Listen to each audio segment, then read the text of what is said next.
Ahmed Tanji, activista de los derechos humanos y miembro del equipo mediático en los territorios ocupados del Sáhara Occidental. He venido hace días a Valencia para hacer una formación aquí.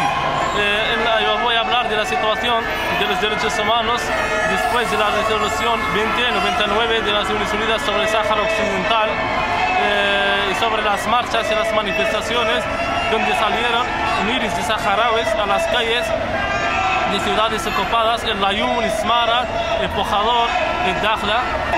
En todas las ciudades ocupadas salieron todos los saharauis, masivamente reivindican sus derechos de la autodeterminación, reivindican la libertad, reivindican también un mandato de vigilancia en los derechos humanos, porque la situación de derechos humanos está cada día peor, y la comunidad internacional está en silencio de lo que viven los saharauis.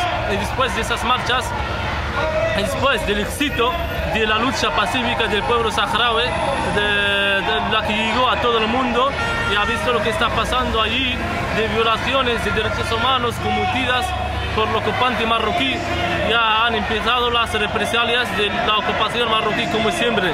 Han hecho allanamiento en casas en las madrugadas de ayer para que detienen a gente, y también han venido buscando a miembros del equipo mediático porque han grabado vídeos de las manifestaciones y de las intervenciones policiales.